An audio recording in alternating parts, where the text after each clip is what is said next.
Muitas vezes, Deus realmente deseja realizar os desejos do nosso coração. Ele se importa com aquilo que sonhamos, com aquilo que desejamos, com aquilo que pedimos.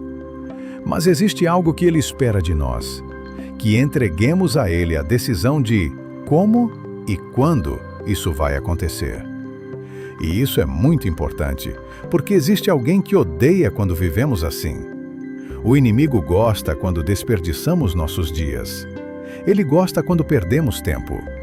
Não necessariamente fazendo grandes pecados, mas vivendo distraídos, confusos, cansados, emocionalmente bagunçados. Porque dia desperdiçado não volta. Hoje, falar sobre o inimigo não é algo confortável. Existem muitos outros assuntos mais agradáveis de ensinar. Mas quando não falamos sobre isso, as pessoas começam a esquecer que nem tudo o que acontece na vida é só psicológico, emocional ou coincidência. Muitas vezes, existe uma atuação espiritual por trás, mesmo que venha através de pessoas comuns. O inimigo não precisa aparecer de forma assustadora. Ele trabalha através de pensamentos, palavras, atitudes. Às vezes, através de alguém bem intencionado. Às vezes, através de nós mesmos. Quantas vezes alguém diz algo que machuca outra pessoa sem perceber? Quantas vezes agimos de um jeito que depois pensamos, por que eu fiz isso? Algo que chama muita atenção é perceber quantas pessoas dizem acreditar em Deus, mas não acreditam que o inimigo é real. Isso é muito sério, porque se alguém acredita que o inimigo não existe, nunca vai perceber quando ele está agindo. O diabo é real. Ele não é apenas uma ideia, nem apenas uma influência. Ele é um ser espiritual e não está sozinho. A Bíblia deixa claro que houve uma rebelião espiritual e que muitos anjos caíram com ele. Jesus lidou com isso o tempo todo durante seu ministério. Ele expulsava demônios, confrontava o inimigo, ensinava sobre isso e deu autoridade para que seus seguidores também lidassem com essa realidade. Mesmo quem caminha com Deus pode, às vezes, esquecer disso. Pensamentos estranhos surgem do nada. Ideias que não combinam com quem você é. Pensamentos que você mesmo olha e pensa, de onde veio isso? E quando isso acontece, é importante lembrar, se esse pensamento não combina com a palavra de Deus, ele não veio de Deus. A mente é o lugar preferido do inimigo. É ali que ele começa.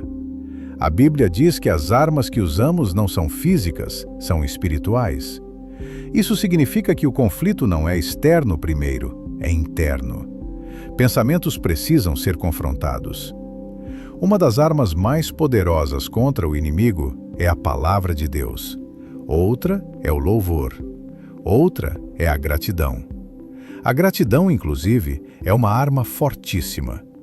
O inimigo tenta nos levar à reclamação, porque quando reclamamos, nossa fé enfraquece. Deus, ao contrário, nos chama para sermos gratos em todas as coisas. O engano é a principal estratégia do inimigo. Ele tenta fazer as pessoas acreditarem em mentiras sem perceberem que são mentiras. Todos nós já acreditamos em coisas que depois descobrimos que não eram verdade. Por isso, tudo o que pensamos precisa ser comparado com a palavra de Deus. Se não concorda com a palavra, não é verdade. A Bíblia ensina que precisamos renovar a mente. Sem isso, nunca experimentaremos o plano de Deus. Não é possível viver bem pensando errado. Pensamentos moldam emoções e emoções moldam decisões. Depois da mente, o inimigo ataca as emoções. Ele planta um pensamento e espera que isso gere sentimento. Você pode estar bem, tranquilo, e de repente lembra de algo que alguém fez. Algo que já parecia resolvido. E aquilo volta. A raiva volta. A tristeza volta. O inimigo adora fazer isso logo cedo, porque se conseguir estragar o começo do dia, pode estragar o dia inteiro. Quando um pensamento aparece e você não quer pensar nele, isso já é um sinal de que ele não veio de você. E é aí que entra algo importante. Não basta conhecer a palavra, é preciso falar a palavra. Jesus respondeu ao inimigo com palavras, em voz alta. E nós também podemos fazer isso. Outra forma muito comum de ataque é através da raiva. Pequenas coisas, situações bobas, gente que fura fila, toma vaga, age sem consideração. Parece pequeno, mas a raiva abre uma porta enorme. Quando cedemos, o inimigo vence. Não porque a situação era grande, mas porque entregamos nossa paz. Jesus disse que nos deixou uma paz especial. Não a paz que depende das circunstâncias, mas uma paz que funciona quando tudo dá errado. Essa paz exige decisão, exige domínio próprio, e isso não é confortável. Ficar com raiva não muda ninguém. A outra pessoa não se importa. Quem sofre é quem guarda a raiva. Por isso, perdoar não é um favor para o outro, é libertação para si mesmo. Muitas vezes, perdoar parece impossível. A dor volta, a lembrança volta. Mas existe uma orientação simples e poderosa: orar pelos inimigos. Não precisa ser uma oração longa, apenas: Deus, eu perdoo e peço que abençoe. Isso desmonta completamente a estratégia do inimigo. Outra área de ataque são as emoções ligadas ao consumo. Comprar por impulso, gastar para aliviar sentimentos, assumir dívidas desnecessárias. Dívida gera pressão. Pressão rouba a paz. E o inimigo adora ver pessoas presas nisso. Também existe o ataque da impaciência. Fazer coisas fora do tempo de Deus. Falar o que não deveria ser falado. Palavras não podem ser recolhidas. A Bíblia diz que vida e morte estão na língua. Por isso, o inimigo nos pressiona a falar quando deveríamos ficar em silêncio. Jesus sabia disso. Em momentos de maior pressão, ele escolheu ficar quieto. Não porque era fraco, mas porque era sábio. Ele não deu espaço ao inimigo através de palavras. Outra estratégia perigosa é a passividade. Não fazer nada. Esperar sentir vontade. Esperar alguém resolver. Esperar Deus fazer tudo. Deus nos deu livre arbítrio para escolher agir.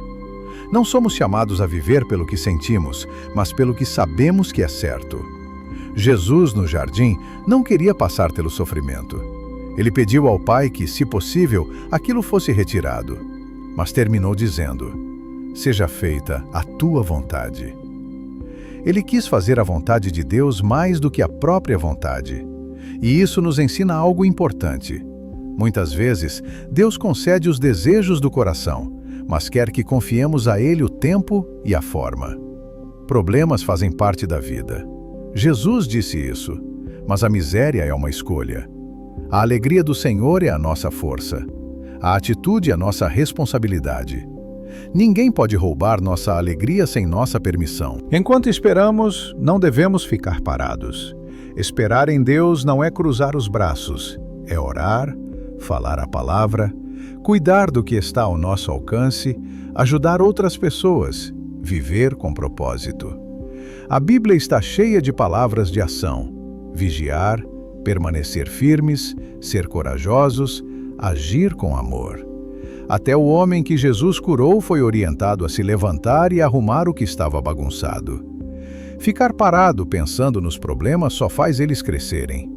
É melhor orar e depois fazer algo produtivo, algo bom, algo que gere vida. O inimigo não quer apenas nos derrubar, ele quer nos deixar vazios, distraídos, parados. Mas Deus nos chama para uma vida cheia de sentido, vigilante, firme e cheia de paz.